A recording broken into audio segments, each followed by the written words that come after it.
Welcome to the groundbreaking news program that delves into the heart of Mormonism, your weekly window into the unique intersection of news, history, and culture that resonates with the tapestry of Mormonism.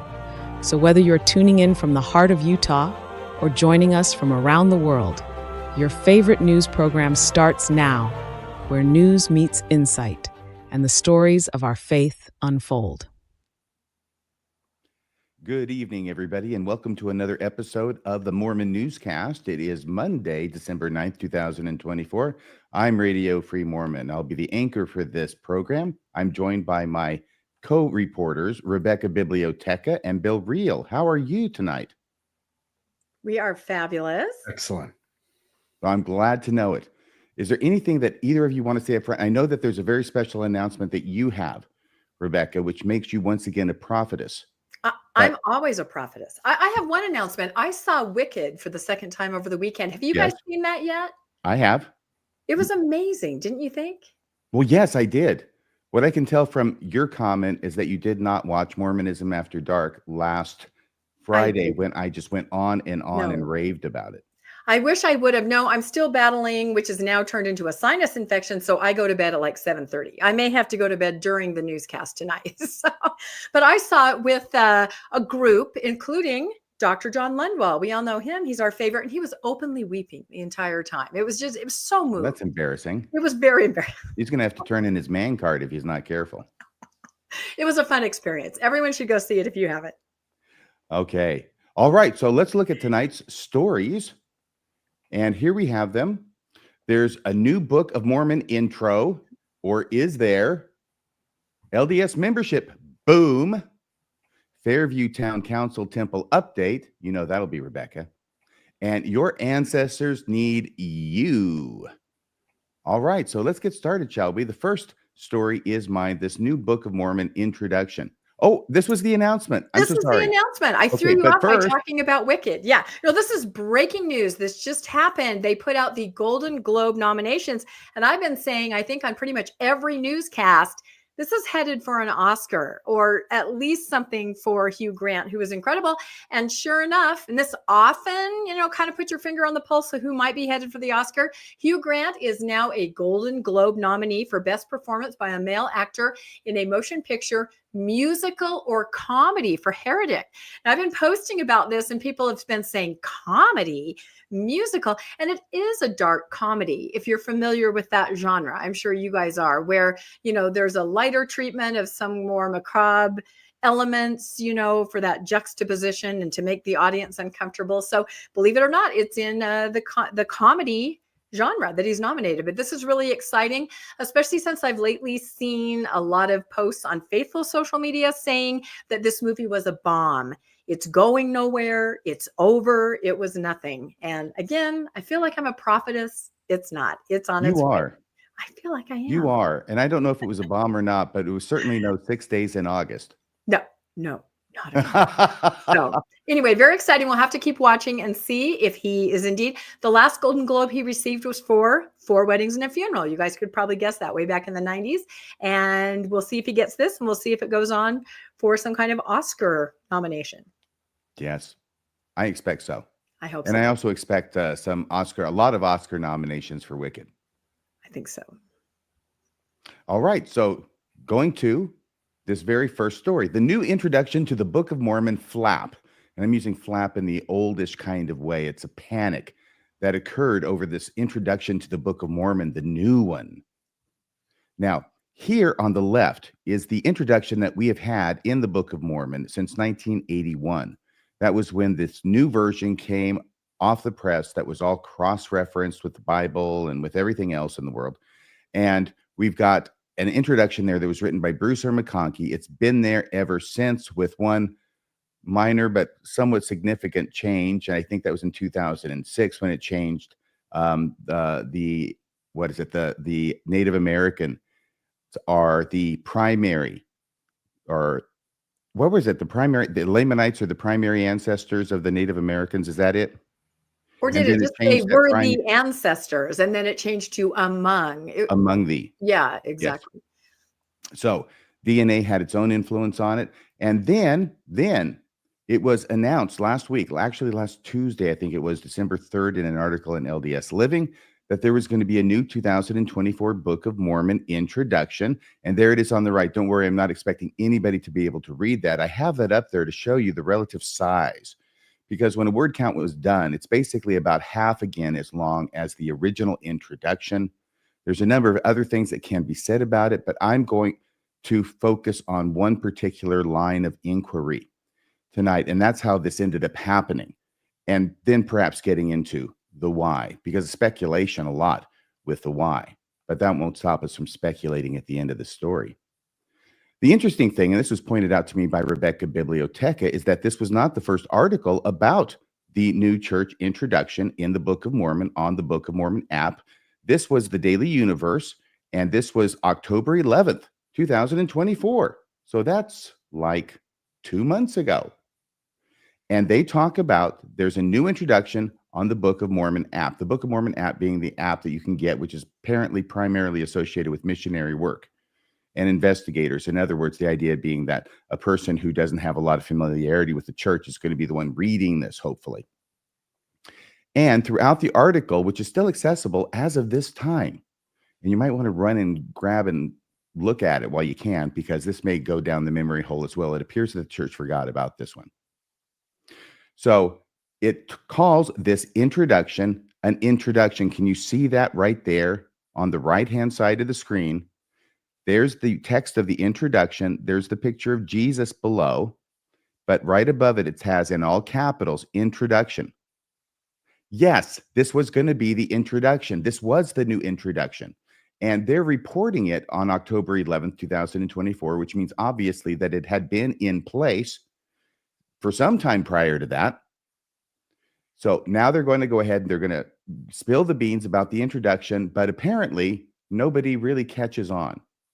Nobody really thinks too much about it until much more recently, LDS Living did an article on it. And this was last Tuesday, December 3rd, 2024. Have you seen this new introduction to the Book of Mormon? Oh my gosh, it's right there in the headline. By the way, this ends up getting deleted. The reason we have this is because Rebecca went into the Wayback Machine and found it. So thank you so much for that too, Rebecca. Have you seen this new introduction to the Book of Mormon? Yeah, this is what the church didn't want you to read.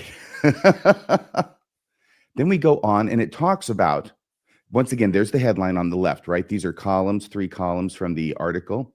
Once again, the one that's been deleted, you can see web archive up there where they were retrieved by Rebecca.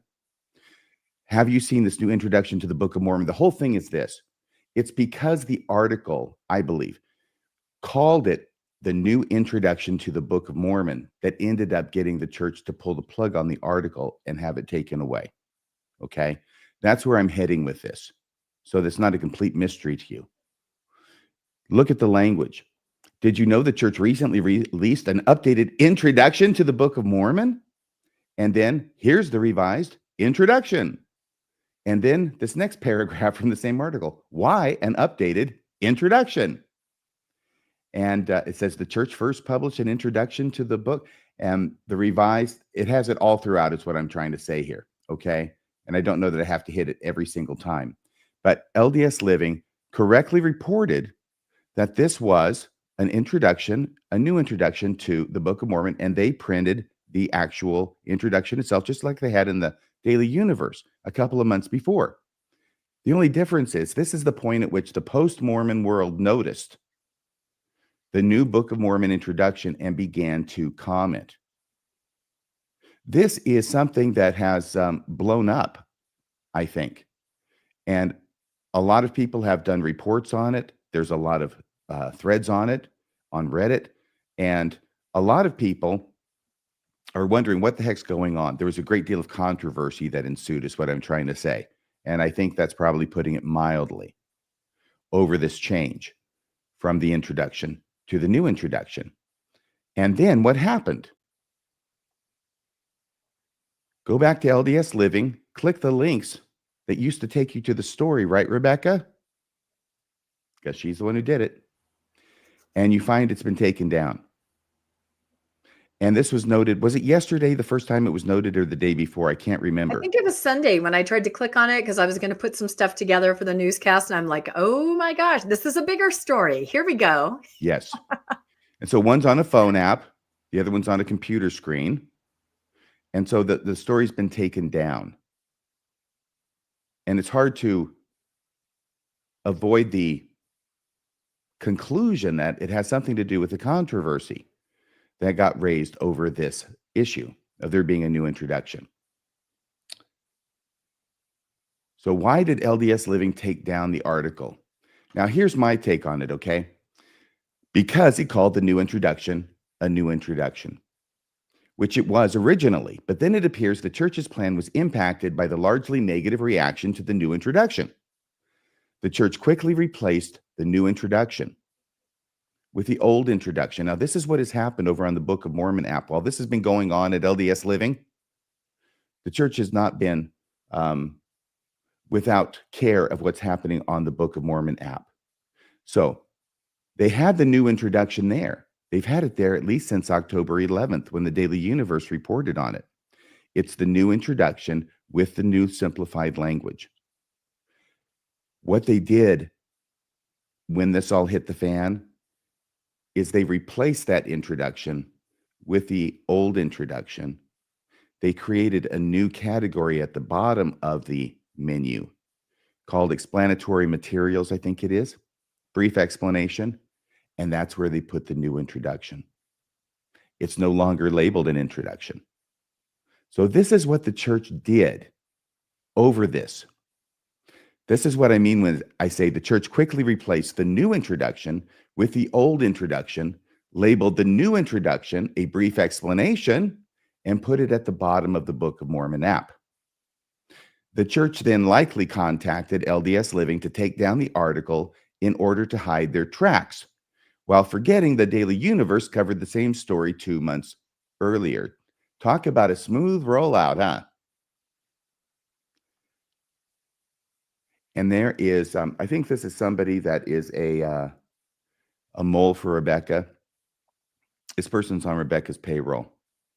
They're a turncoat, but this is what it is that they're saying.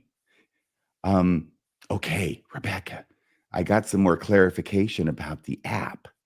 There's a section where it goes chapter by chapter, and it includes, I think, a section that says introduction. Right now, that is the old intro. But I have someone telling me that that is where they found the new intro previously, called What is the Book of Mormon? And right there now is where I find the new intro. So according to this person, they actually did pull the new intro and replace it with the old intro. The reason why I put it up here, even though this would be the basis of hearsay, is that this is the conclusion that I came to as well, and it completely matches the evidence. So there's what it looks like on the app on the phone. Introduction and Witnesses to the Book of Mormon. This is a separate slide I put in. Title page of the Book of Mormon. Introduction, that's where all the funny business happened right there. I circled it. Then you get down, down, down, and then brief explanation about the Book of Mormon. That's the new thing they created to put the introduction after it was roundly rejected. Okay. Can I say something real quick? Would you please? Yeah, there might, again, I think what you're pointing to is there could be people who say, the introduction was always the old introduction, and this new thing went at the bottom, and yes, they removed it from LDS Living, but it was always there. But that makes no sense with the whole updated or revised language. That makes no sense with the way the articles talk about it. It seems absolutely it would be beyond absurd to make that sort of argument. The new introduction used to just previously be in place of the older introduction, which was then in place of previously the actual original old introduction. So I think that all adds up the way you said, RFM. Yeah. I mean, I think we got him dead to rights on this one. Yeah. I just wish that I had gone onto the app. I didn't. I read the articles. I did all of that, but I wish I would have taken screenshots initially of the app. However, I did go on Faithful social media and I saw them talking about it, and they have the app because they're going to have the app. And they were questioning it too. They were saying, where's the old introduction is what they were writing. Where's Nephi and Moroni and the Hilkiah and the golden plates and Joseph Smith? And the Jaredites and the most correct book. Where's all of that? So that's kind of anecdotal, but that's from Faithful Social Media a few days ago, going through this on their own phones and saying, where is that now? Yes, Richard Jones, I agree. I agree with you too, Rebecca. Someone told them to take it down. Why else would they have? Right. Yeah. What would be the purpose? It would seem like a rather innocuous piece, except for the fact that labels it as an introduction what the church changed from being the new introduction in the middle of a flap. Okay, so let's go ahead and go to the new Book of Mormon introduction that once was a masterclass in manipulation. Other people have talked about the differences and how it used to be very Mormon-centric and have all these identifiers that only Mormons would understand. Whether it's Joseph Smith, I suppose non-Mormons could know who he was, but Moroni, Jaredites, those kinds of things. And it appears they've taken all of those out, except for the one exception of Mormon that they have to include in order to explain why the book has such a weird name. So that's one thing they've done, and that's what has been talked about. I just want to talk about this. A masterclass in manipulation, because this is what struck me the first time I read it. And there it is. What is the Book of Mormon? God is your heavenly Father. He loves you, and there is so much he wants to teach you. He wants you to understand the purpose of your life. He wants to guide you back to his presence. Part of his plan for doing all that was to make this book available to you. And wouldn't you be a crappy kid to your dad who loves you so much and has given so much to you and loves you so much to not read this book that he wants you to read? That's the guilt. That's the first thing. Guilt to God if you don't read this book. It goes on. And by the way, could you read this, Rebecca, this next part? Well, let's see. How far did you get? The book available to you? I did the left column. If you could do the right column. Okay. Since the beginning of time, God has spoken to his children all over the world. Often they have recorded their experiences in God's message to inspire future generations to choose good instead of evil and to come to know their Father in heaven. Some of these records are lost to time. Others may yet be found. That's an interesting addition. One such record was buried in a hillside, an unnamed hillside, in around AD 400 on the North American continent. Its location was revealed, and I'm sorry, now that's covered. So it was revealed at some point. It was by an angel in 1823. Yeah, perfect. Okay, it was still covered. Translated into modern language. Still by covered. The gift and power of God. The record is the Book of Mormon. Right. So there, like Rebecca was commenting, they've taken out everything that's unique to Mormon. There's no Moroni. It's an angel.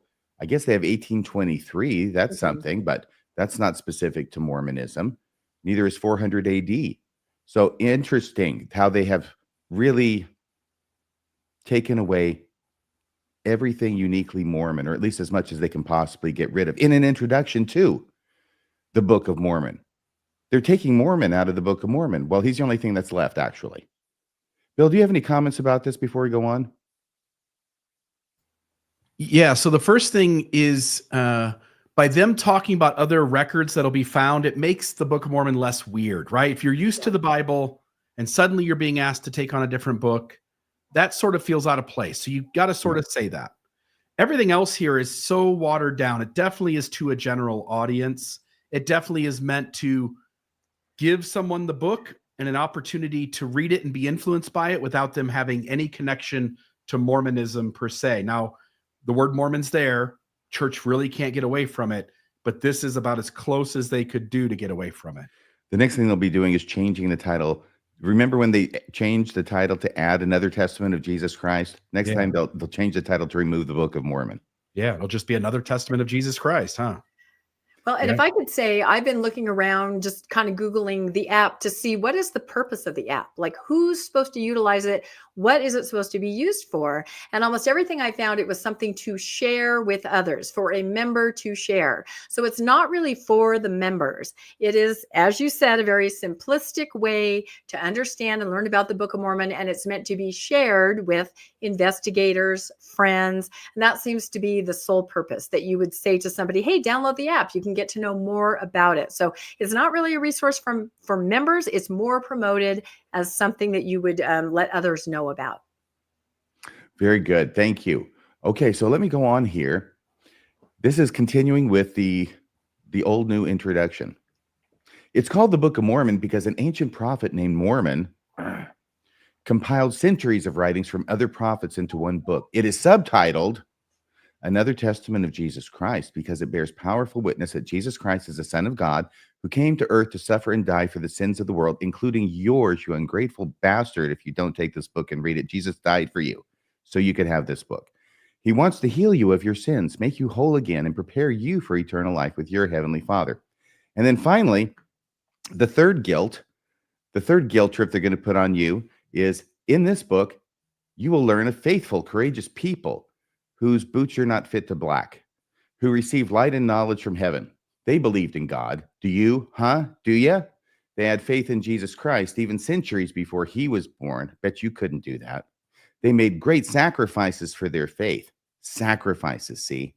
They also made mistakes, but they obtained redemption for their sins, and they risked their lives to share the true doctrine of Jesus Christ with others, and then preserve his teachings for future generations, including you. They sacrificed. They risked their lives. These imaginary people. They did all this for you.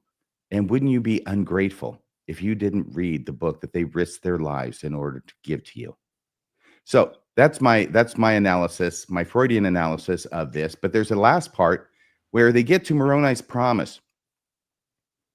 We're going to have a generation that doesn't even know Moroni's promise, because here it is. It's recapitulated. Read the Book of Mormon with an open mind and heart, as you pray to your Father in heaven and diligently seek him within the pages of the Book of Mormon.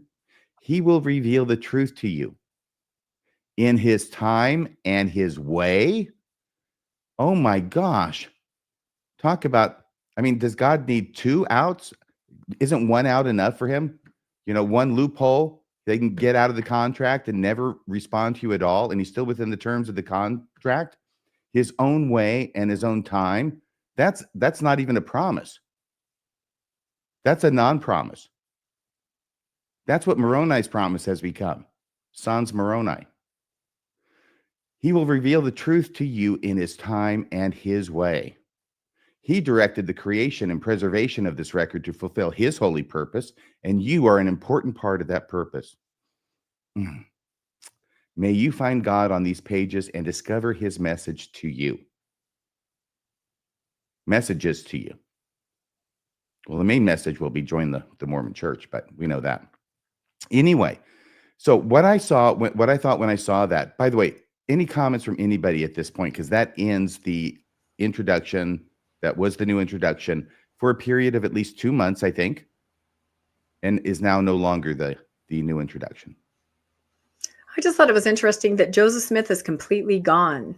To me, that would make any older Mormon, like my parents, roll over in their graves. That there is absolutely no mention. But do you want me to talk about my epiphany that I had today right now, RFM, or save that till later about this? I think I'd love to hear from you right now about your epiphany. Perfect. Yes, I have them every couple hours. So no, I've been thinking about this a lot. I've been reading through it. Of course, obviously what I just mentioned before, no Jaredites, no Hilkamora, no golden plates, no Moroni. It goes on and on and on. Nothing specific. No Tower of Babel, right? Nothing that you could Google and go down a rabbit hole. It's just very general. But today I started thinking about a conversation that I had with one of my temple busting friends in one of the towns, right? Because I talk to all these people, they're my friends now, and all of them are very religious people. They go to their own churches, they serve in their own churches and communities. And we were talking about the LDS point of view because they're trying to understand, all this temple building. And this particular friend said to me, I just can't wrap my brain around why you think you have additional scripture. And my friend was reading me all these scriptures from the Bible saying there will be no more scripture. So this morning I was thinking about that conversation, and I realized that the old introduction says, this is scripture comparable to the Holy Bible. That's I think I'm paraphrasing, but that's the first sentence. I feel like this new introduction is removing that. They're not saying that it's scripture anywhere. It's a nice book. There are going to be other nice books that come out, It's just one of many nice books, because I feel, at least in talking to many friends in other denominations, the idea that we dare to say we have another scripture is extremely off-putting, makes us not Christian, and makes nobody, even want to entertain it. So could it be that they're trying to take away the idea that this is actually holy scripture? I mean, just in general, just for the masses in the app. I don't know. That just came to me today at my desk at work. This is the nectar on the Venus flytrap, to get the poor innocent fly to come in and, it's just a record. It's just a record. Snap. That's what it is, I think. Yeah. First off, RFM, I think you made a great point. If the church could, it's sort of weird. They couldn't quite call the book Another Testament of Jesus Christ. That seems a little strange, but I think the church, and if not the church, at the very least, President Nelson would love to have the book called something else to completely disconnect, as they move forward, the Book of Mormon from the word Mormon or Mormonism. They may be sort of stuck with it. It'll be interesting because some of the changes that have happened in the last 5 years, 10 years, 15 years, have been quite surprising to me. Things I never would have expected. I would have never expected high priest and elders quorum to be combined with high priest being done away. I just would never have thought that. And there are other changes. Ben Spackman said we're in a period of unlearning. The church, and what he indicated there is what you're talking about in this whole snafu. The church is examining everything about its history and its claims, and it is removing the things that they thought were doctrine, but which are falsified traditions. And or at least not shown to be accurate, truthful traditions based on truth. And I've been telling folks for a long time, it seems like the church is heading towards Methodism with a few more books. And this introduction is so much more gentle. And as Rebecca says, it's just one book among many books, and those other books will come forward someday too. It really is hoping to water this down, one more step of watering this down. And they got away with it for 2 months.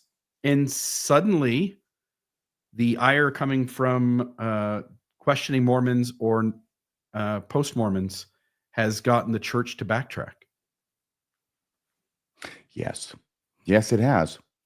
So I wanted to show you that's very soft Moroni's promise, mainly because here's the thing, okay? There's a soft Moroni's promise right there. We went over it.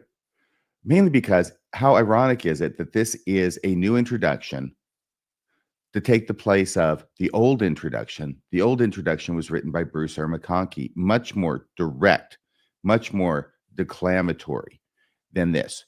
And that made me think of Bruce R. McConkie and a somewhat famous quote, at least one that I remembered from General Conference, about how he phrased Moroni's promise in the Book of Mormon, which was not quite as soft and indefinite as this new introduction. And we have that, I think. Yes, here it is. This is a little over a minute long, 1983. There is another and simpler test that all who seek to know the truth might well take. It calls for us simply to read, ponder, and pray, all in the spirit of faith and with an open mind, to keep ourselves alert to the issues at hand. As we do read, ponder, and pray, we should ask ourselves 1,000 times, could any man have written this book? And it is absolutely guaranteed that sometime between the first and the 1,000th time this question is asked, every sincere and genuine truth seeker will come to know by the power of the Spirit that the Book of Mormon is true, that it is the mind and will and voice of the Lord to the whole world in our day. Yeah, that seemed a little more powerful. That was back when the church was true, I think. So I wanted to do that comparison, and someone had said that Brother Elder McConkey's hair looked wonderful. So say what you will, I agree. I think that's why they used to call him Brother Beaver. Aquanet. That's all I Yes. have to say. Is that what it is? I think so, to get it all. Right, that's the new Moroni's promise. Softened so much it doesn't even have Moroni in it. Then we got a picture of a lightning struck Moroni. Which the majority of the new temples being built don't have a Moroni on them either. Another soft move that seems to stand out to some about the direction the church is going. They're becoming very ecumenical. They've had a history of being radical and separatist, and now they're becoming so ecumenical that they may be losing those things that made them unique. Well, that's apparently the intention, to lose them. Okay, so we had that. Unanswered questions. These are unanswered questions. I don't have the answers to them. I've got guesses, and I'll throw it out to you two, and this is my last slide. The first unanswered question is, why have a new Book of Mormon introduction in the first place? And I think we've talked about that a little bit. And then why remove it as the new introduction? I think we've set out the case that that's exactly what happened. But the whys behind it, yeah, only a limited number of people know. And I've got a feeling if you're going to be making changes in the introduction to the Book of Mormon, you got to be very high up to be making those calls. This is not something middle management is going to be in charge of. I would not think. This is the keystone scripture, for crying out loud. Why have a new Book of Mormon introduction in the first place? I think we talked about that as a move toward ecumenicalism or ecumenicism, however it is. And two, why remove it as the new introduction? Obviously they did. And then the question is it what it seems obvious to be, which was the huge commotion? And then if it was the commotion, what aspect of that commotion was it that stung the leadership of the church so much that they made this move and then had the LDS Living pull the story to cover their tracks? Clever move. I think the thing that was coming up in the accusation that was being made is that the church was doing this because they were ashamed of their history and they were backing off of their history and they don't really believe their history anymore.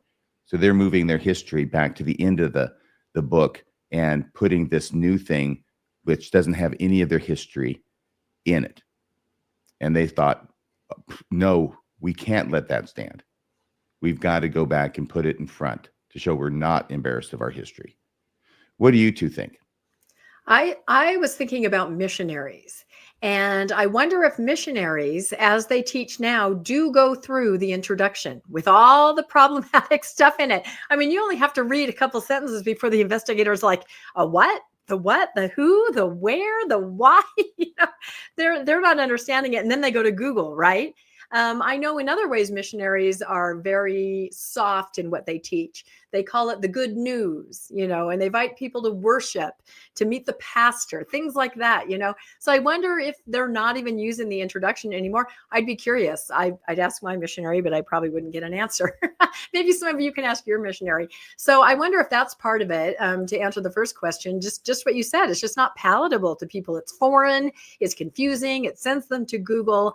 It's dicey. The second part is kind of what I saw when I was looking on faithful social media about this topic. People were saying, well, where's our doctrine? Why did they just very innocently asking, why would they take this out? Why wouldn't this be the first thing that you would tell people? This is Mormonism. Why would you relegate this to the back of the book? So I think that's why they had to put everything back, because faithful and others paying attention are saying, why in the world would you take this away? This is Mormonism. Yeah, the only thing I'll add is I have a bit of doubt about whether they got nervous, because I think this was really a soft change that doesn't have any real deep implications. And yet there's so many things they've done. I mean, they're beginning to walk away from the Joseph Smith translation.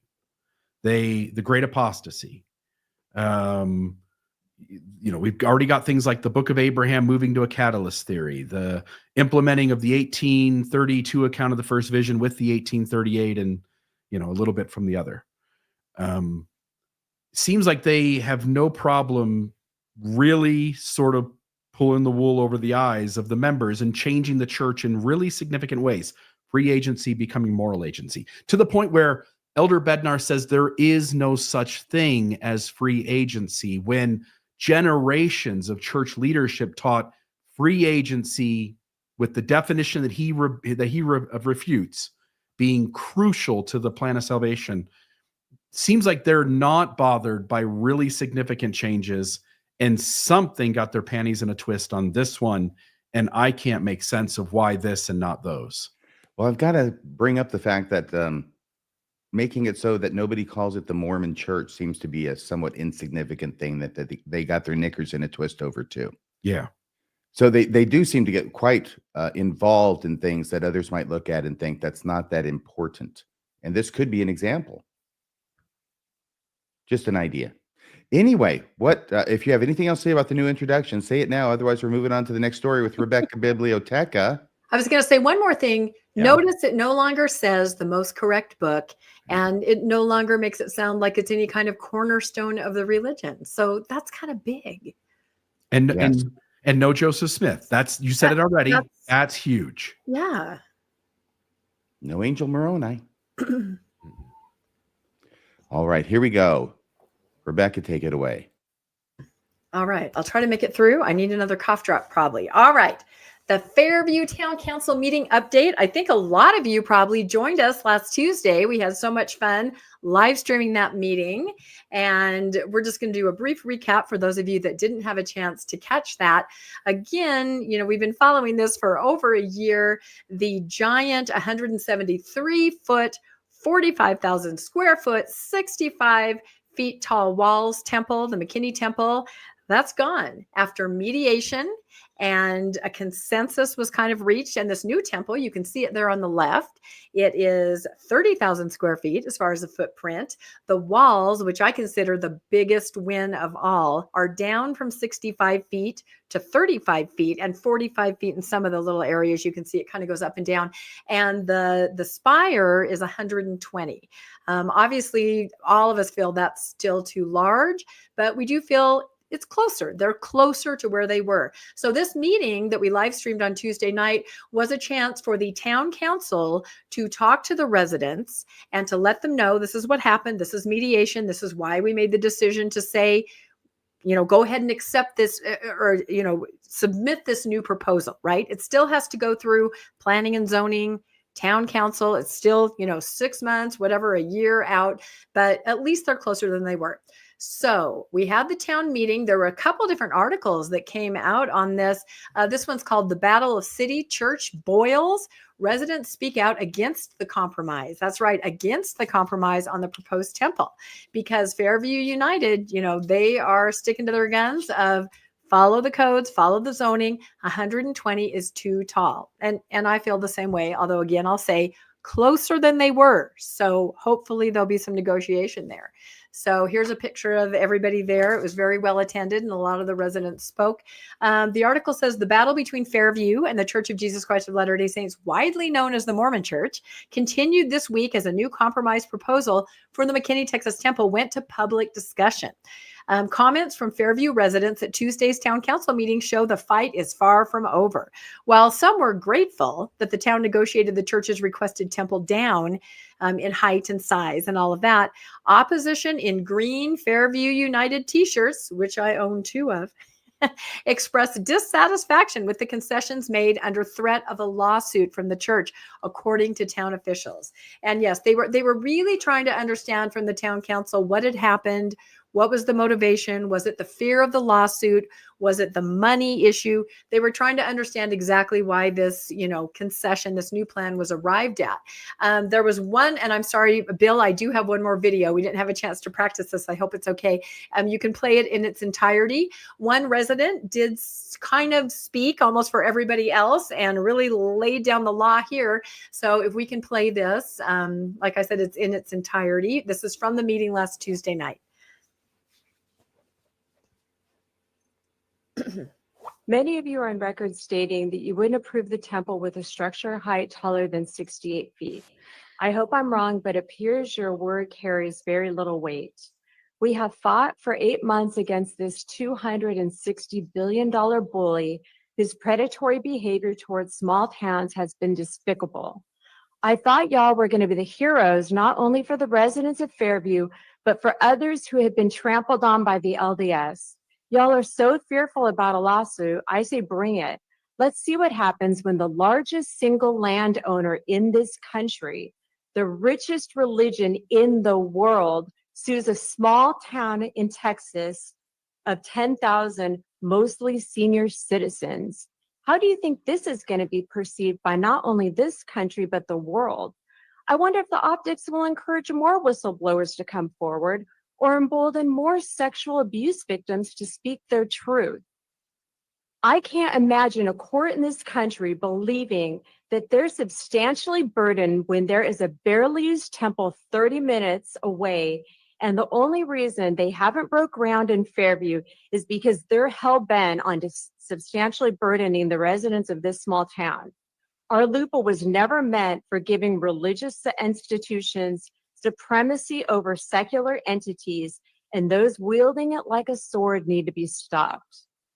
Thank you, Alicia.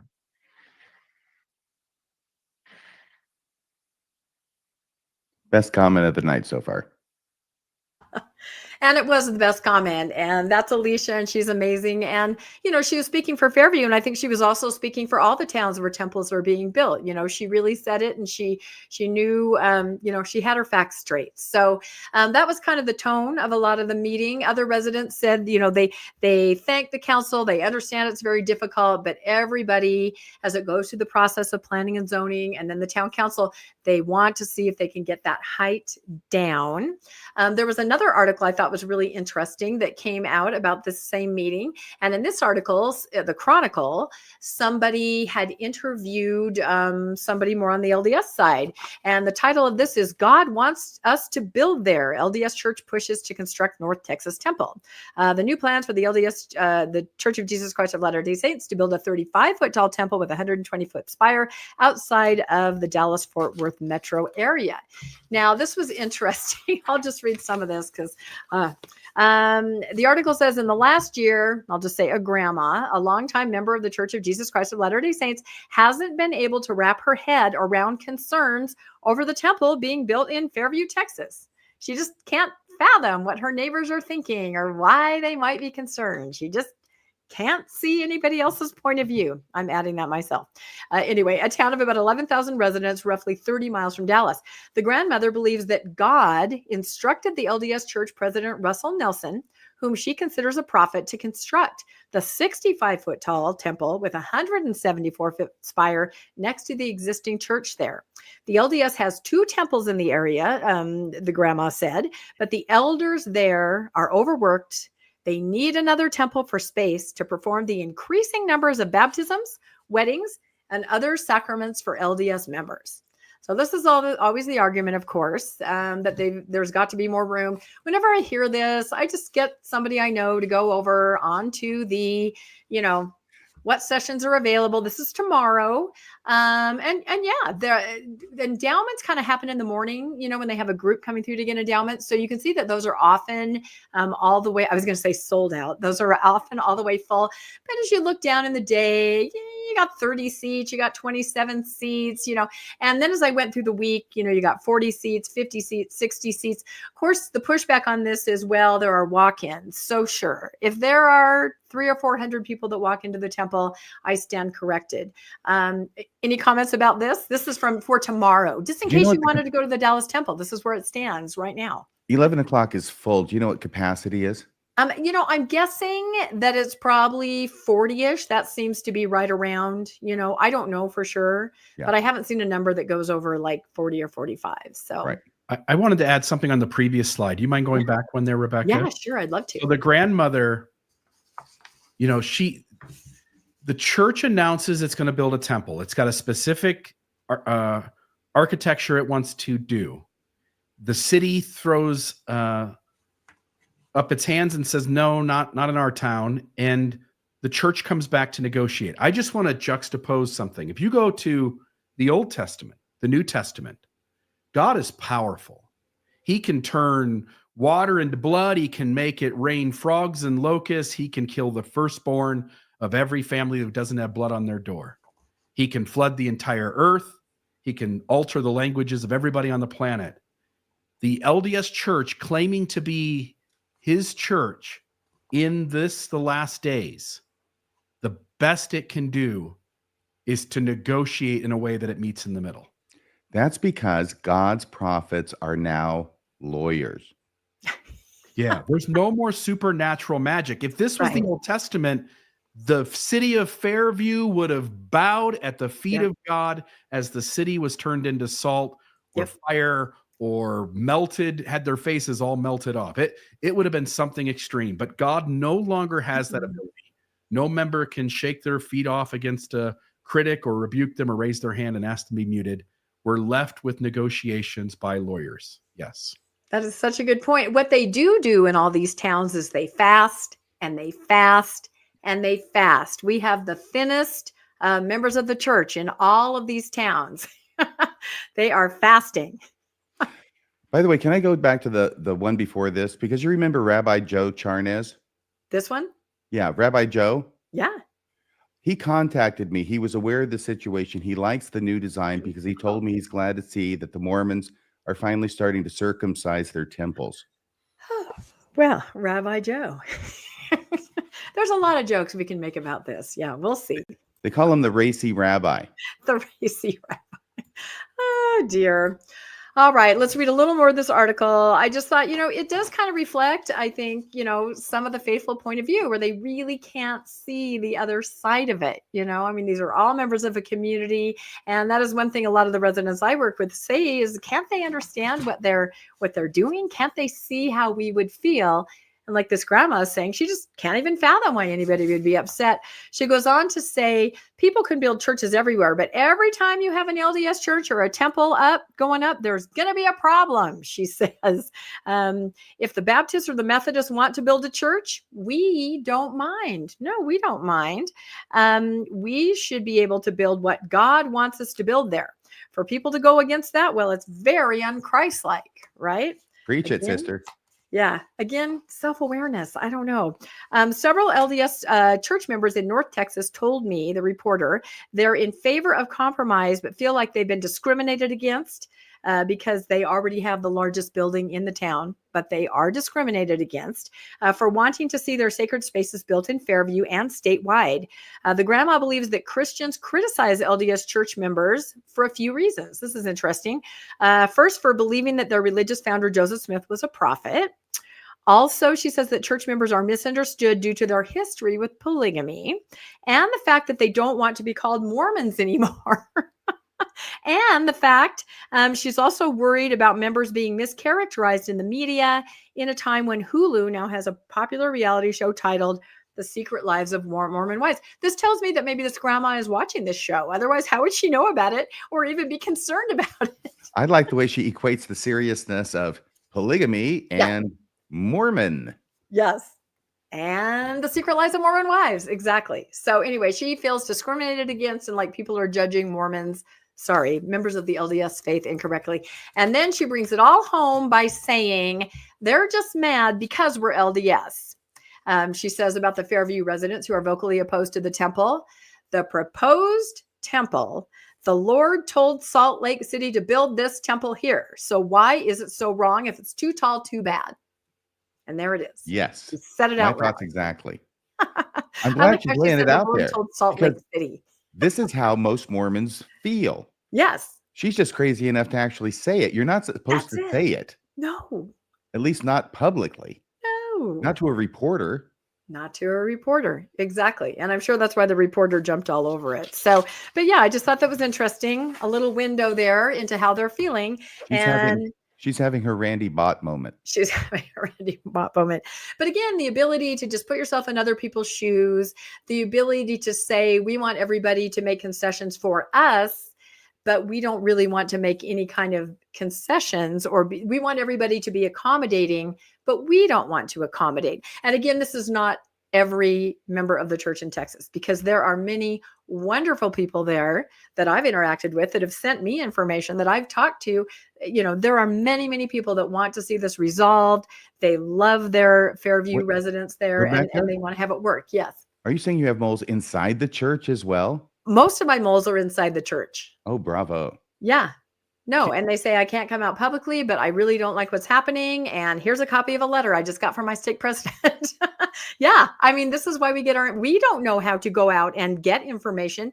We have to wait for people to give us information. And everybody's really well-meaning. And the overarching idea is, can't we all just get along? Can't we all just find a way to make it work? And I came across this, not related to temples, but today, and it's too small for me to read, so I'm going to let RFM, if you want to read it, but talk about accommodating others and being willing to invite someone else into your sacred space.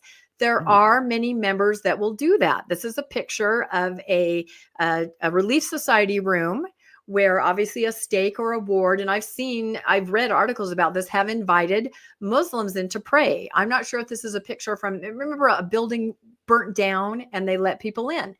So, you can see their shoes there in the doorway, and it says Relief Society room on the door, and you see people praying inside. So there are members, wonderful people who are saying, yes, share our sacred space. We understand your point of view. But if you'll read RFM, these comments that are with this picture that were posted today online, you also unfortunately have the other point of view. Why are Muslims being invited to pray in LDS churches? Why are we covering up pictures of Christ to make them feel more comfortable? Oh, I see that way there in the background above the chairs that have been folded up and leaned against the wall. Yep. This is freaking pathetic. This bishop or stake president should be severely reprimanded immediately. Yeah.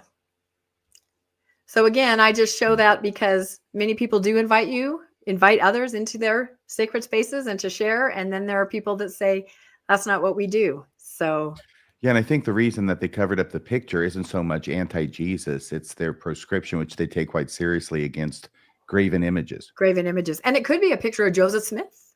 I had that in my Relief Society room. So anyway, I think that's all we have on the update of Fairview. Any more thoughts on that? And then I have a quick little other temple thing that popped into my inbox this morning. I know you guys will find really interesting.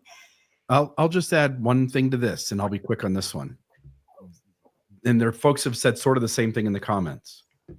People who think like this lady, the church, if the Church of Satan wanted to build a 25-story monumental giant building, these exact same people would then be quoting the codes of the town they live in.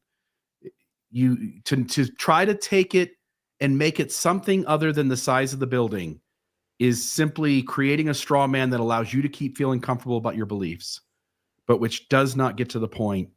And the moment you think about some other religious system that you don't like, building a building way too big in your neighborhood, you'd be the first one quoting the codes and bylaws of that town.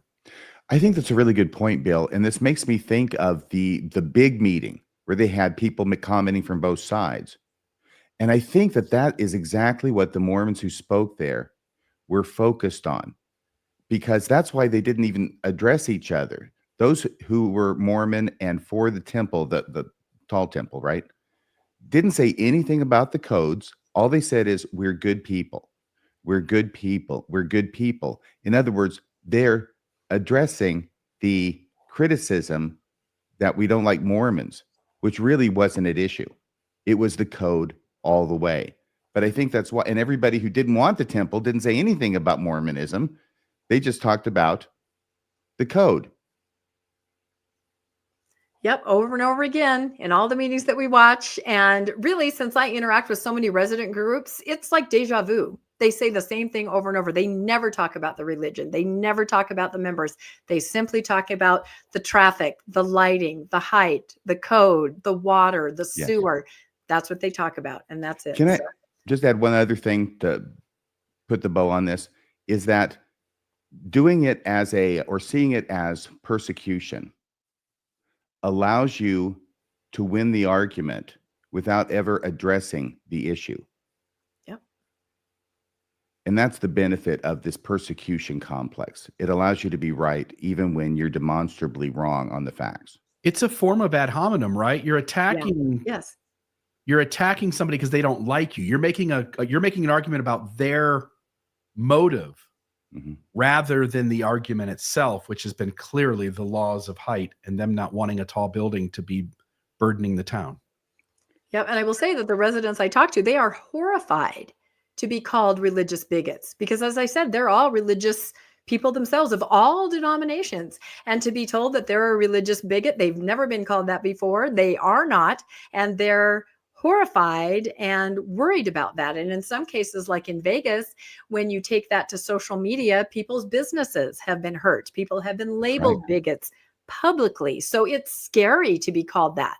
You worry about what will happen, your reputation, your business. So again, well, I'm glad you brought up Good Neighbor RFM. This last little snippet here about temples popped into my email this morning, which I thought was great.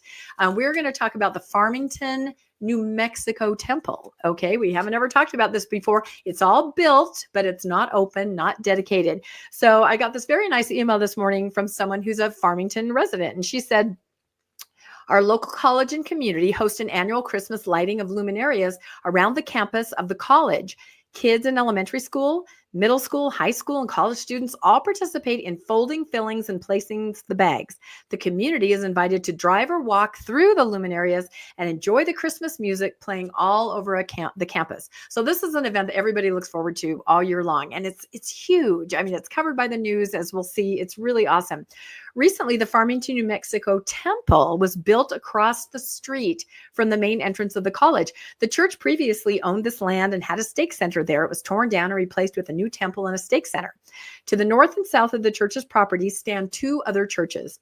The luminarias display is best enjoyed when the lights in the surrounding buildings are dimmed. I'm sure you can see where this is going. Street lights are kept on for safety, of course. This past weekend, my kids and I walked through the luminarias with the temple light overpowering the usual quiet, reverent Christmas display. I couldn't help but notice that the other two churches had dimmed their lights for the display, respectfully. Yes, the other churches are smaller buildings, but their lights did not disturb the spirit of the evening. The community put so much care into this event. There are thousands of bags in the parking lots and the walkways. In this video, you can see an aerial view of parts of the event and how the temple light can be seen on the southeast end of the campus. And as I said, this is not an operating temple. It has not been dedicated, and there hasn't been an open house, I don't think, but it is fully lit, jack to Jesus. So I have a little clip here if we can play this, Bill, and then I'll show you some pictures. Wilson from Salmon College Physical Plant. And again, back to our coverage of the Luminaria display. I want to show you some of the images from our drone footage here. Look how pretty that is. Display that is put together by Salmon College High School. We can tell you about them. It is in the area of Graduation Plaza, or otherwise known as Learning Commons. Yeah, so that's kind of what you can see from the sky. You can see how comprehensive this campus is, and they have Christmas music. Like the person who emailed me said, it's all very reverent, and you can see the light of the temple. I mean, it's pretty much all you can see from the air. Let's see how it would look from the ground if you were to walk on that campus. And as this emailer said to me, the other churches in the area have dimmed their lights. So here you're walking, you can see the bags. And you see, what's that poking up? Oh, that's a temple spire. Here you are walking along the sidewalk. Oh my, what's that? Exactly, right there. Look at this. This really shows it, and I'm sure some people go, oh, you're complaining, you're splitting hairs. I'm not. I'm talking about being a good neighbor. This is a temple that is not even operational yet. And this is a beloved community event that is greatly impacted. So, I don't know if they realize it or not, but it's definitely, to use a word that somebody once used at a council meeting, diminishing the experience of this luminarias. And I don't think really showing very much respect for the community. I don't know. What do you guys think? I just think it's sad. Look how pretty it is. And when you're there, that's going to detract and draw your eye, right, upward. Oh, yes. Absolutely. Absolutely. Yeah. I have a question and a comment. The first is the obvious question. Does anybody know if somebody asked them to dim the lights? That is a good question. It That seems is to it. be But the first question. yeah, I would think that being in the community, though, I'm sure that the people, that are temple workers, that are going to be temple presidents, I'm sure they know what's going on. But you're right. Maybe they were not asked and they didn't realize how bright they were. That's a possibility. Okay, my second comment is this one. Okay, I think the citizens of Farmington should be grateful to the LDS Church, because if that temple were not there, airplanes could not land safely on the light display. Okay. There's always a bright side. Might have to make an emergency landing in Delta. That's right. It's a very pretty display, though. If anybody's near Farmington, everybody go over to that college and take a look. It looks like it's really pretty. Okay, I think I'm done. Yep, I think that's it. We're on to Bill. Okay, so the Deseret News, Church News ran an article titled "Responding to the Call of a Prophet: More Missionaries Serving, More People Joining the Church." And there were two quotes in here and then a couple other things that were said that sort of caught our eye. David N. Weidman, managing director of the missionary department, said, quote, "Every region of the world is seeing an acceleration in the growth of convert baptisms." So in a church that where all data points from all comers point to decline or plateauing, he's making a claim that we are seeing an acceleration in the growth of convert baptisms in every region of the world. That's a big claim. Then you've got W. Mark Bassett. I always love LDS folks and the non-use of the first name and the emphasis on the middle. W. Mark Bassett, General Authority 70. Well, you wouldn't want to use your first name either if it were Wiener. Yeah. Oh, but why? General Authority 70 and executive director of the church's missionary department said, quote, "But the reality is more people are coming to the Church of Jesus Christ than we have seen in decades." Now, I should have pulled the church's membership numbers, sort of the high ones for the last decade, 2 decades at least, if you were saying decades, plural, at least 2, and see how that would compare with the next upcoming announcement or the most recent one of membership numbers. But I've got plenty of data here that does say otherwise. Why does this guy have to say the reality is? Who is he talking to? What is he responding to, except for allegations that the church is diminishing in its growth? Yeah. That's what this whole puff piece is about. I think it's propaganda. I think it belongs in Pravda. Can I just do one thing here, Bill? Please. Church News. Have you noticed the new byline? Yeah. A living record of the restoration. When did that start? Because now, with the ongoing restoration, the Church News follows suit. It's a living record of the restoration and all the news that's not fit to print. Yeah. Back to you. So I've got some data here. Let's just think about this for a moment, because it is a big claim. Every region of the world is seeing an acceleration in the growth of convert baptism. Now, I don't doubt that there are places in the world like Africa where the growth of the church is doing quite well and might be as high as it's been in a long time or ever.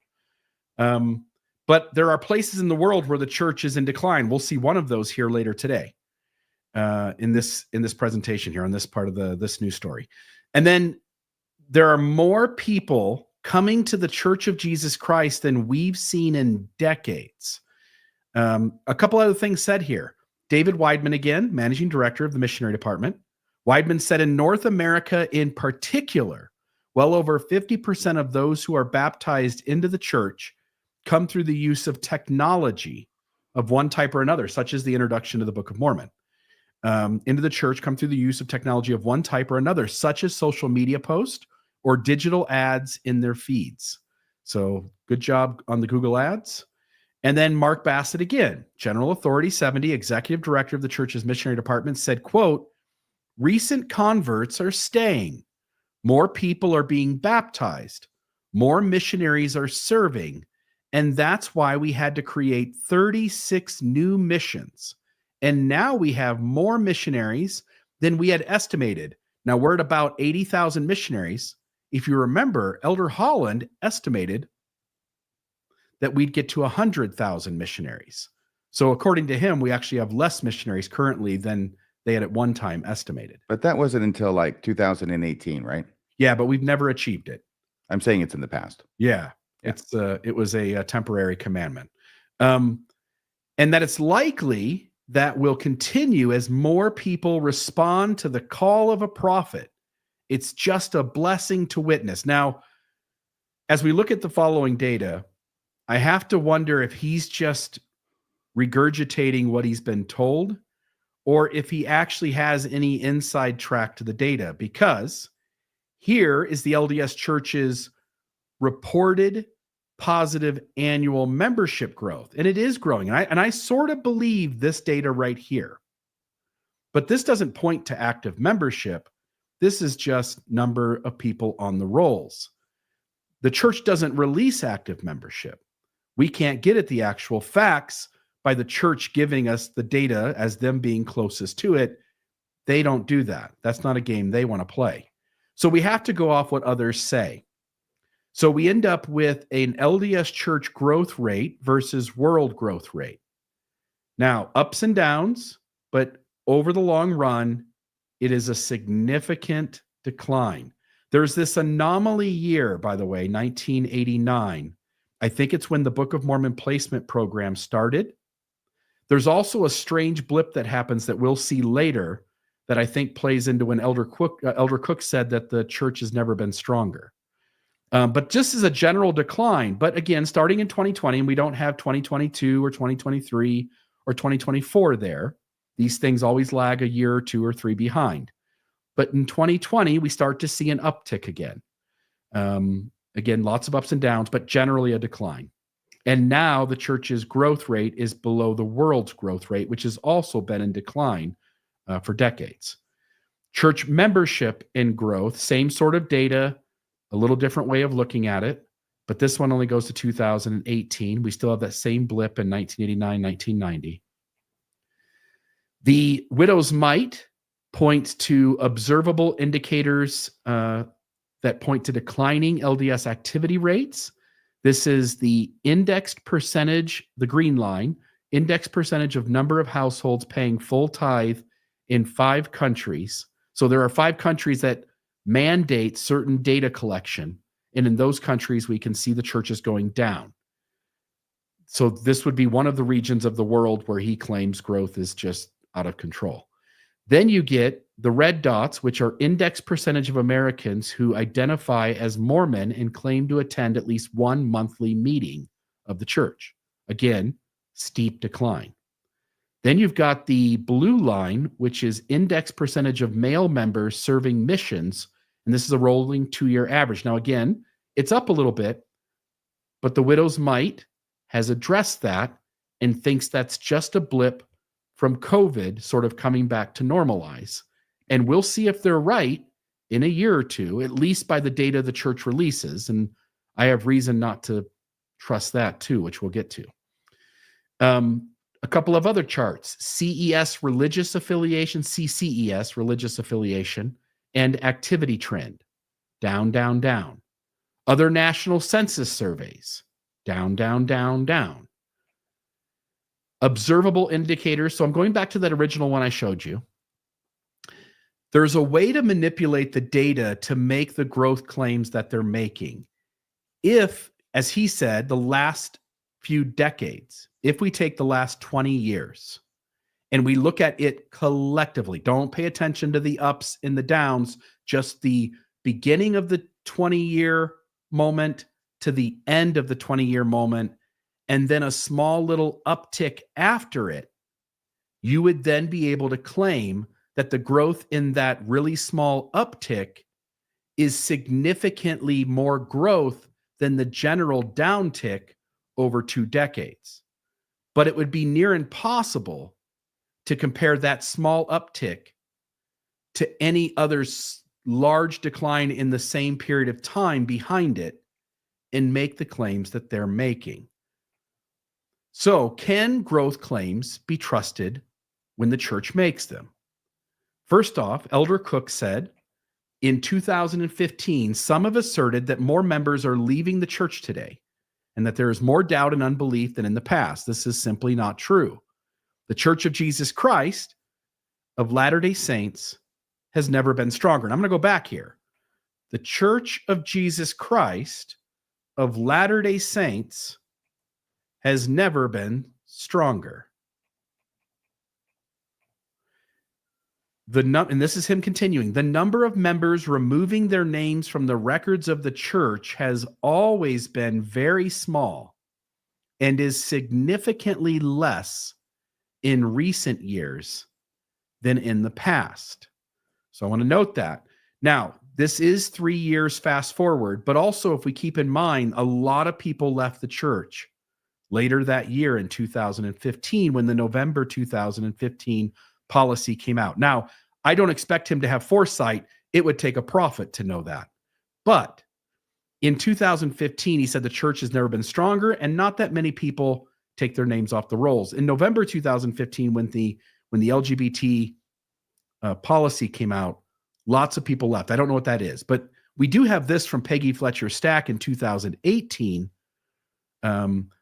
3 years later, amid the 2018 statistic report announced Saturday by the Church of Jesus Christ of Latter-day Saints, there is a startling finding. The largest number of membership records ever removed in a single year, 140,868. So there's that. I want to note there is this blip in 1989. So the column there with the red square above it says exits. These are the estimated number of people who are excommunicated, who are have their names removed. And I remember at the time, I don't know how to explain this, but I remember at the time, there's only a few years that have a negative number. It's like some sort of self-correcting thing happening in the data. It's not that, so in other words, instead of 186,000 people leaving, what the church is claiming in that year is that 186,000 people came back more and above the number of people who had their names removed or were excommunicated that year. And we only see this in a couple of other instances, 1999 and 1974. And then the year after that 1989 blip, 1990. Again, I don't know how to explain this, but I remember at the time, Quentin Cook's statement could only be justified if this blip was taken into effect and it was essentially used as the measuring stick for why he says what he says in his quote. Again, I don't remember how to make sense of that, but I'll just note that 186,000 people allegedly came back to the church miraculously when almost every other year 30, 40, 50,000 people leave. Now, 140,868 would be higher than any number on that screen. 1980 had 115,000 people stepping away. 1982, 102,000. 1993, which would be in reference to the September 6th, most likely, 91,000 left. But the number of people who left the church in 2018 was by far greater than any other single year in any of the data I saw. So I think Peggy Fletcher Stack is correct. So Quentin Cook stated something that seemed demonstrably untrue compared to the data, and at the very least, deeply untrue with the data that would come out going forward. And so then I say, okay, there's one instance of a church leader seeming to be dishonest. Here's another one where he flat out lied. Elder Holland said, we're in the midst of incredible growth, staggering growth in the church. A week ago Thursday, April 2016, would have been a week ago Thursday. It would have been in April. He said, we created 15 stakes, and we are doing that más o menos every week, more or less. It might not be 15, but the week before it was 12, and sometimes it's 8 or whatever. And it'll be a little uneven. But the point is, we are talking double-digit stake creation every week.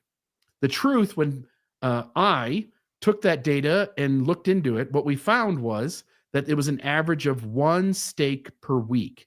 And you can go back at the time, I know you were RFM, you recorded an episode of Radio Free Mormon called Lies, Damn Lies, and Statistics, where you examine this claim along with some other ones the church makes about growth. And so, folks, if you want to see sort of the conversation, evidence-based on what the church has said in regards to its statistics, you can go back and listen to that episode. You can also go back and listen to Liar, Liar, Pants on Fire to see this talked about in regards to Elder Holland. But the church has never, at least not in a long time, created double-digit stakes in a given week. At best, they are averaging about 1 to 1.2 stakes per week created. So Elder Holland here was completely misrepresenting the data. Then, every region of the world, they're claiming the church is growing. But just recently, 17 hours when I got this image, which was earlier today, I think, Mormon Stories podcast reported the following breaking news. LDS Church closes 3 stakes in the Salt Lake Valley amid shrinking membership. In a shocking move, the LDS Church announced today that 3 stakes in the Salt Lake Valley are being dissolved, consolidating 5 stakes into just 2. For weeks, members in these stakes had been receiving text messages informing them that their wards no longer existed and that they were being released from all of their callings and that they should attend a new ward the following Sunday. However, what members didn't know until today's special stake conference is that this wasn't just about their wards. It was about their entire stakes disappearing. This consolidation affects hundreds of families in the Salt Lake area, the historic heart of Mormonism. The church has long boasted of its growth, but this latest move is yet another indication that membership and activity rates are declining. Even in the most Mormon-dominated state, what does it mean when the church is forced to close stakes in the Salt Lake Valley, its historical stronghold? And I'll just finish here with one last statement, and then I want to get your thoughts, folks, both of you on this. The church wants to claim growth every time it gets a chance. It seems so important to claim growth, whether it's convert baptisms, which they're pointing to in this church news article, whether it's the church has never been stronger and nobody's really leaving compared to yesterday, like Elder Cook, or that we're creating double-digit stakes in the church every week of our lives. And there are lots of believers out there who go, these are just the anti-Mormons, and they're just saying a bunch of stuff. And yet, every indicator of data coming out of the church, at the very minimum, says growth has stalled out. In some places, it is in deep decline versus where it was in past decades. That convert baptisms aren't anywhere near where they were in the past in the 80s and 90s. And yet the church wants to, at every place, convince its membership that it is experiencing not only growth, but dynamic growth across the world. Your guys' thoughts on this most recent opportunity for the church to brag about how fast it's growing? I think it's bad timing that it happened right when they made this announcement about the stakes in Kearns. I will say I had heard from people about Kearns that, it's an aging area. It's not necessarily people leaving. It's, people aging out. And I understand that happens, but I think stakes are a way to hide a myriad of sins, right?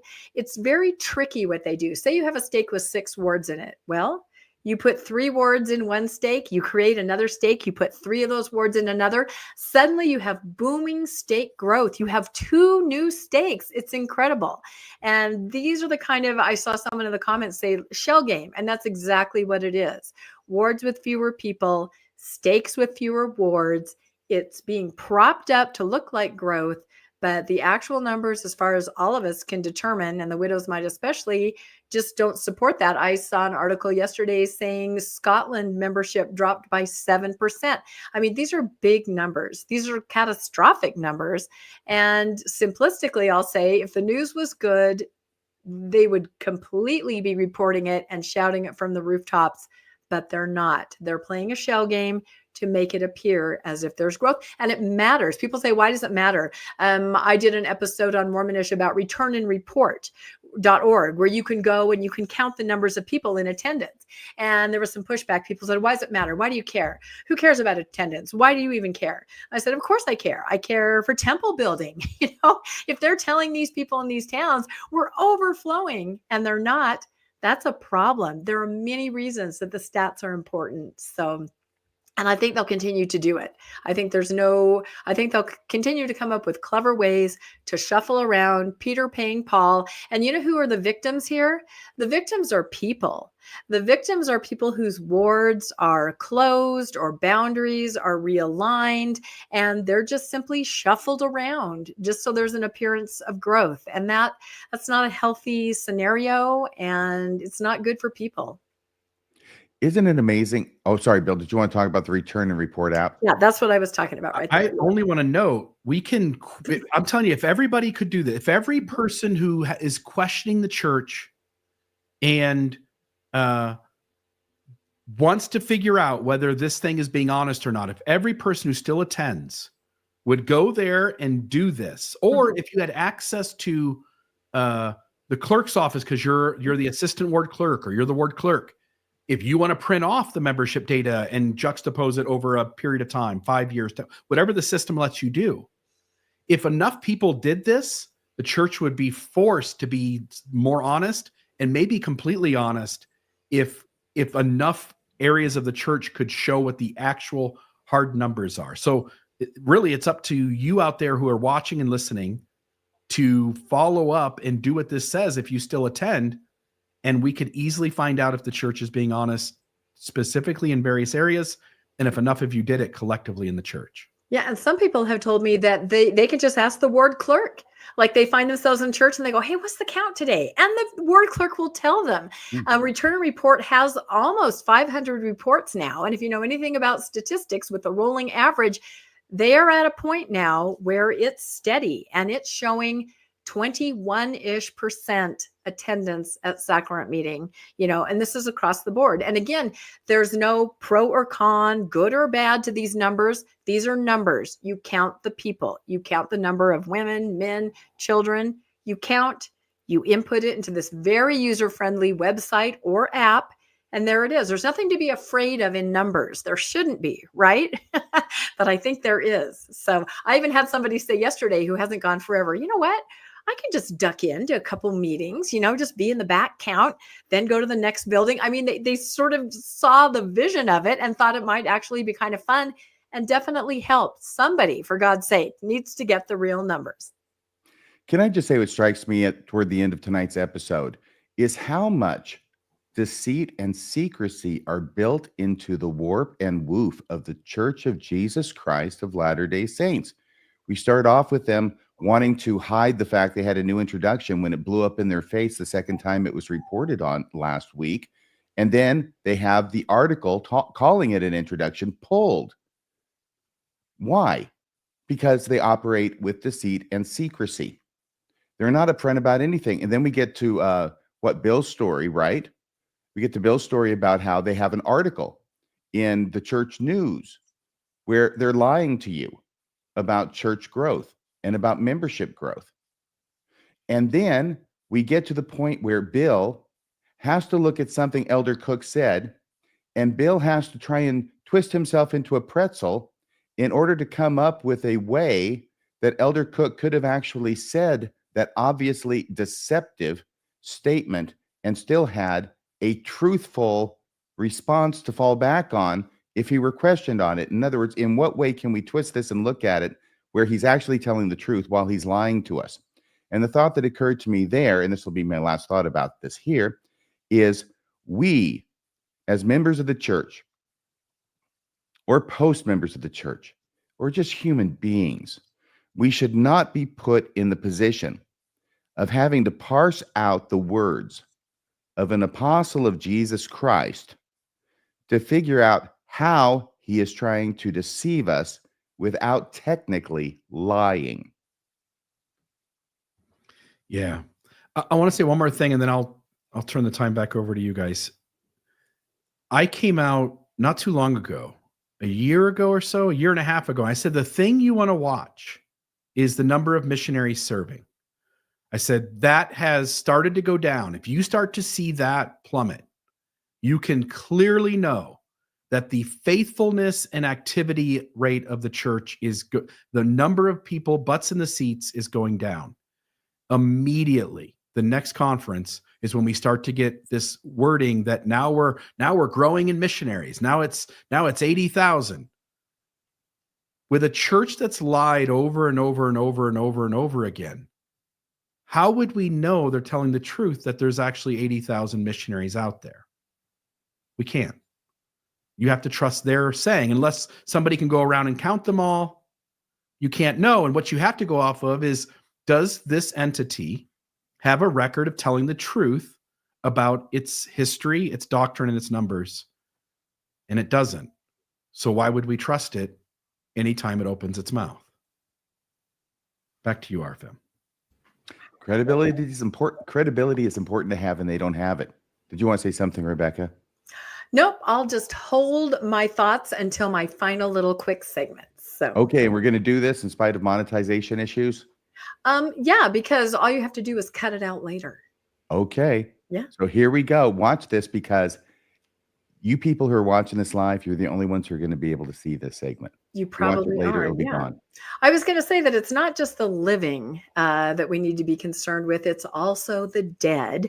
I always like to bring to the newscast the things that are blowing up all over social media. And this is something that definitely has had a presence out there for several days in a row. This is a song called The Ancestors' Plea. The song came about because a gentleman named Rob Ferguson had a dream more than 20 years ago, in which an ancestor of his came to him and through song begged for their temple work to be done, reminded him that they were waiting and waiting, and they needed someone on earth to go to the temple and perform those ordinances. So he woke up and was able to write down the words and the tune to the song. He kind of held on to it, shared it with a few select people. And then here we are 2 decades later. He connects with a very talented musician, Becca Sorensen, and she's able to put it all together. And this popped up on social media at the beginning of the week. Now, we'll play a little snippet. And like RFM alluded to, I'm guessing when this, if you're viewing this after the actual newscast, we'll probably have to take it out because I'm sure it is copywritten. You can find it anywhere on YouTube, Ancestors' Plea. But as I read on social media, a lot of people showed their faithful, husband, faithful mother, faithful sister this video, and a lot of people thought it was a parody. There's a lot of that going around. Exactly, until they realized it wasn't. So again, the theme is your work isn't done. There's a bunch of stuff you still need to do, and we're just going to play a tiny snippet of it here. Can I mention something here before you hit go? This is why, look at the costumes. This is why Lex de Azevedo in Saturday's Warrior gave as a note in the script, when you're doing the premortal existence, have colored pastels. Don't dress all in white. Yeah. But we always think of it as all in white, right? That's what heaven is. That's what premortal existence is. No green aprons, as someone noticed. No. All right. Let's hear our ancestors' plea. Here we go. Little piece of it.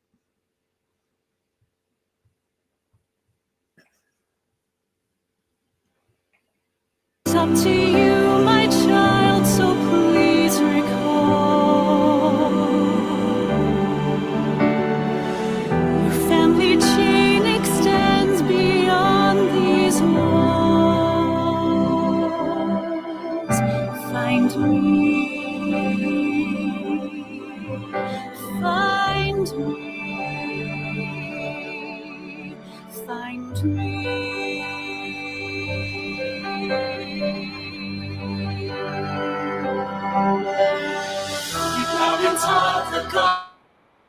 Oops. Anyway, then they go into full chorus, full song. Every person is singing, and the words are, find me. I've accepted the gospel. I've lived a good life. I've done the best I could. Unfortunately, I was born in one of those eons where there was no gospel. Please find me and please do my work. So these are like the people in spirit prison who are singing. Yes. This is spirit prison. Wow. Yeah. And if we would have played more, it showed that. They're all stepping forward saying, I've been waiting. I'm in spirit prison. Please. That's if we why don't no already aprons. have enough guilt. Right. That's why they don't have aprons on. That's why they don't have aprons. They're in spirit prison. So if we go to the next slide. I do have to ask, though, about the one who 20 years ago came to this guy Did she like escape from spirit prison? Yeah, Is she like Steve I McQueen? don't know why she was allowed to do it, but again, everybody go look that up. I mean, it's a pretty song. It's very well produced. The girl who's singing has a beautiful voice. I know somebody who knows her, says she's amazing. And, but again, the theme, somebody in the comments just wrote trigger warning. And for me, I've talked about my parents and genealogy before. It's extremely triggering because this is how I was raised, that there are people all over my house like this who are yelling in my parents' ear, don't drive your daughter to band practice, go do genealogy, things like that. So for those of you who aren't really familiar with the concept of spirit prison, I just have to very quickly say this. The Apostle Peter referred to the postmortal spirit world as a prison, which it is for some. In the spirit prison are the spirits of those who have not yet received the gospel of Jesus Christ. These spirits have agency. They can be enticed by both good and evil in spirit prison. So if they accept the gospel there, because there are people there, missionaries teaching them, and if the ordinances are performed for them in the temple, they may leave the prison and dwell in paradise. So yes, everyone who's ever lived who has not accepted the gospel, or even if they've accepted it, like these wonderful people in the video, but no one has done their work, they are still in prison. And that's on you and me. Well, apparently they can do jailbreaks every now and then. So what's the rush? That's what I want to know. Somebody said this is Stephen King. It looks like Stephen King in the front of this line of people. No, that's Robert Wagner. Don't you think? Is this before or after he offed Natalie Wood? I don't know. It's during allegedly the era. Yeah. A horrible person would say something like that. But if it's Stephen King, he could be starring in his new upcoming movie of The Long Walk. The Long Walk, he could. So anyway, it's very interesting, this whole concept. Some people just say, yeah, I got to get to the temple more. Other people, like the way I was raised, they are talking to ancestors. They are waking up in the morning saying someone came to me in a dream. I have to go to this book. I have to open this page. The ghosts are talking to me, or they're saying, Rebecca, don't sit there. Your great aunt, whatever, was just there. Things like that. Some people really get into it. And this elicited a very strong reaction on social media. People were triggered. People were upset, people like me, who were raised in that kind of dichotomy. So I thought this was kind of interesting. This is one of my favorite comments. Somebody said, temple work makes no sense. Imagine being born 72,000 years ago in sub-Saharan Africa, and then after having lived a simple and peaceful life, you die. And you're told that a God you've never heard of is going to be born 7 millennia later, who will command people to build temples so that a white couple named Dave and Jill Goodrich from Layton, Utah, on a continent you don't know exists, can now do some special handshakes, allowing you to be with your loved one forever, escape the prison you're in until then for simply being born in the wrong epoch of time. So that's one scenario. Another is, imagine waiting for centuries for your temple work to get done, then getting the news that Kevin Young, the 22-year-old from Gilbert, Arizona, who was scheduled to do your temple work, was caught necking and petting with his girlfriend, Kelsey Peterson, in a parking lot outside of BYU Smith Fieldhouse. So his stake president wouldn't renew his temple recommend, and now he's on probation. And, that's absurd, but no more absurd than the concept that, and think about it, we use written records. The church is completely reliant on written records. Even our Next Life talks about books and written records. Don't get me started on this, but writing like that you can actually search records, we're talking only the last 300 years.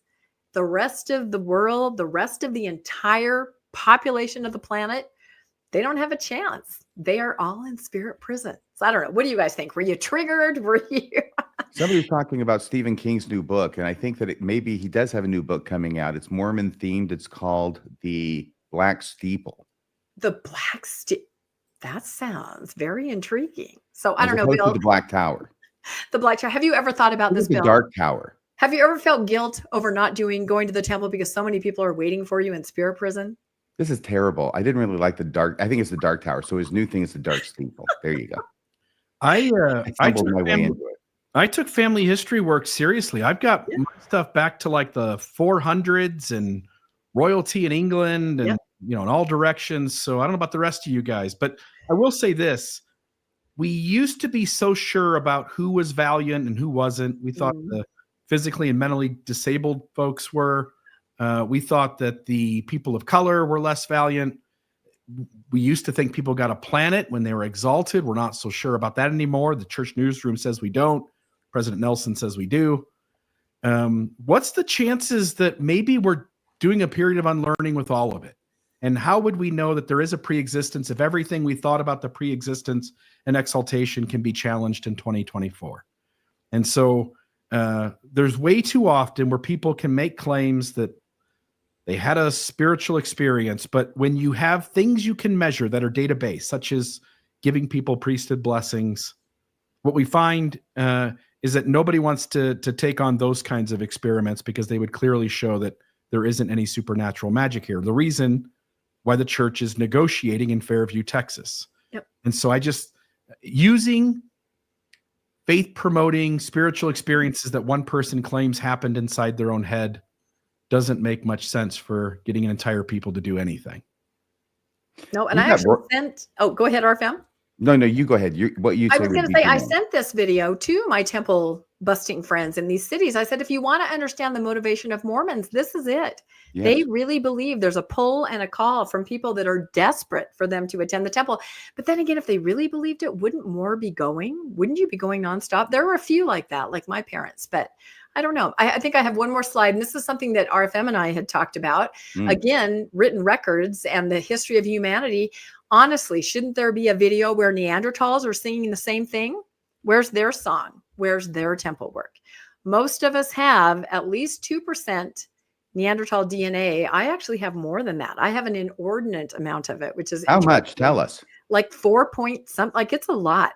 I'm over half. I told my parents, and my dad said, well, Neanderthals aren't real, are they?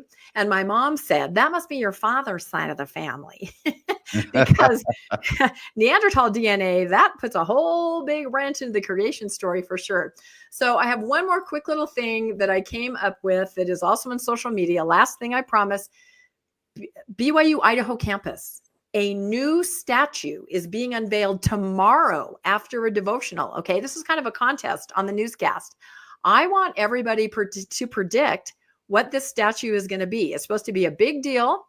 It's going to be unveiled. And I want to know your predictions in the comments. I think it's going to be Steve Pinecker. It could be. I want you to go onto our newscast Facebook page and put in your predictions, and we'll read them next time. I have my own prediction. There was a particular person who was the president of BYU Idaho, Ricks, and then BYU, he kind of ushered it into the BYU Idaho era. I predict it's the David A. Bednar statue. That's my prediction. So we'd love to hear yours. Wait a second. Is this AI? Oh, no. No, I have this in my backyard. This is AI. No. This is AI. It's totally AI. Are you kidding? Your AI is getting really good. I got to tell you. It's taken me 1,000 times to get. I'm seriously. It took me like an hour to get this. So you wouldn't Doesn't believe it. All look like at first David I said Bednar. lizard man in a suit. They were hilarious. It hasn't really captured the reptilian aspect. No, I did. I put lizard man in a suit. Maybe I'll have to post those on the newscast Facebook page. They were pretty funny. But anyway, so that's all I have. I'll bet you're right. It's going to be David Bednar.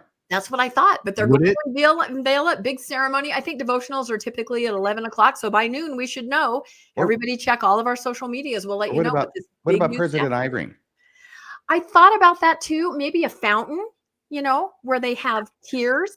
Two Grecian kind of come out with a, like Bill's doing. Trickle, trickle. Or I also thought perhaps President Holland, because was he the one that was supposed to speak there? And that was SUU. Anyway, it could be any of them. I have no idea what it's going to be.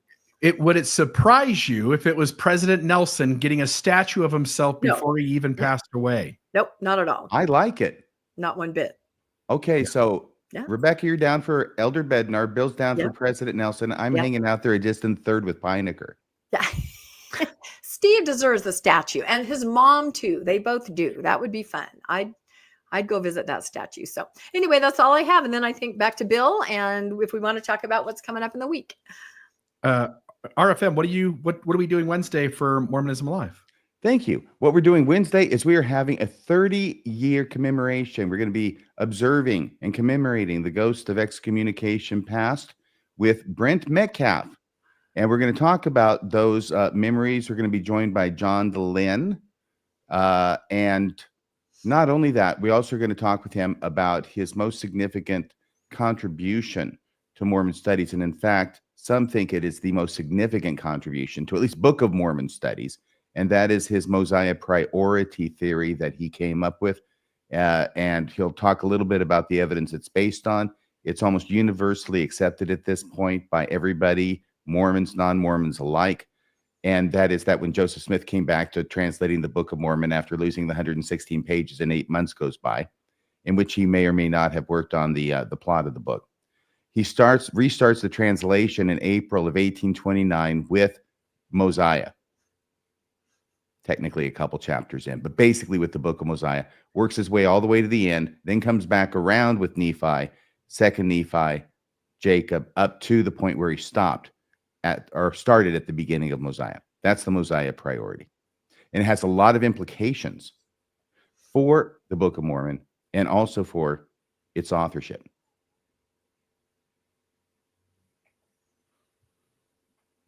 Oh, right. Sorry.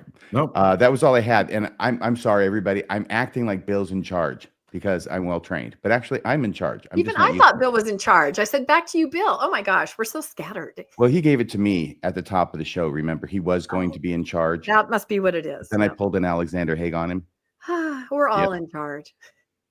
We're all in charge together and see how well that's working. Yeah, no, it's not working. So did you, Rebecca, did you have anything you wanted to announce like tomorrow night, perhaps for Mormonish or your book club or anything? Yeah, and I have to say that the Mosiah priority, that everybody tune in, that is a groundbreaking, mind-blowing, pivotal moment when that was discovered. So we have our episode of Mormonish always on Tuesday night at 6 p.m. We have Anthony Miller, and he's going to talk about biblical scholarship, answering the question, does biblical scholarship threaten restorationist scripture? He is amazing. It's really good. Landon and I we hardly made a sound. We just stared at him because he was brilliant. So anyway, tomorrow night, Tuesday, 6 p.m. Mountain Time.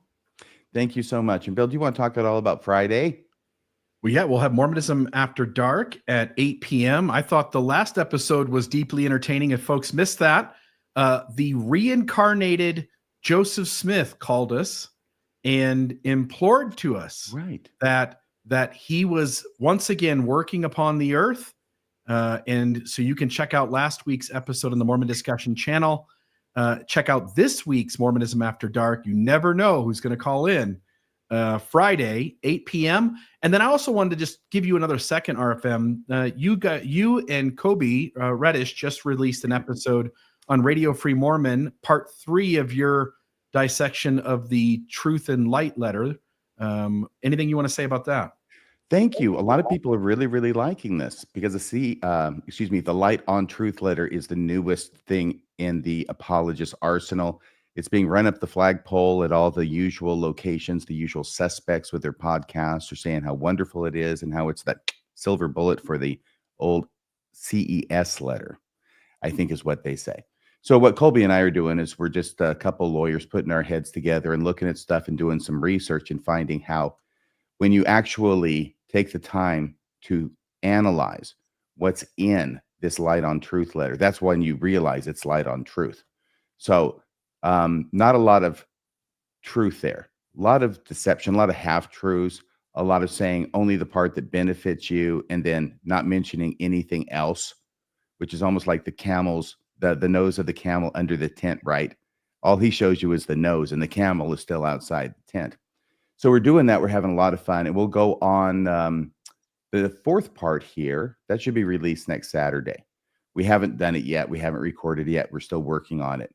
And I am shocked. I got to tell you, shocked when it comes to Nahum about all the stuff that I learned when I was an apologist and all the stuff I thought I knew and all the stuff the apologists weren't telling me that I am now finding out really kind of for the first time as I'm researching this bare bones claim that Austin 5 put in his Light on Truth letter time after time. And I'll go over all of that in the next episode. By the way, we're going to keep it down to 2 hours now is our goal. I think we've proven that we can go over 4 hours on any given chapter. So we have made our bones there, but now we got to think about the audience and just try and keep it down to 2 hours. So that's it. Anything else from anybody before we close this show out? That's it. It's the Mormon Newscast. Once again, today's date, December 9th, 2024. It was a new introduction to the Book of Mormon as the top story. Thank you, Rebecca Biblioteca, for joining us. Thank you, Bill Reel, for joining us, and thank all of you out there for joining us. Please join us again next Monday for another episode of the Mormon Newscast. Right. President Russell M. Nielsen here, prophet, seer, and revelator. That's a wrap for this week's edition of the Mormon Newscast. We appreciate you tuning in and sharing this time with us. Keep the conversation going and stay informed on all things Mormonism. Until next week, wishing you peace and joy. See you next Monday at 6 p.m. on the Mormon Newscast. And please, my dear brothers and sisters, stay on the covenant path.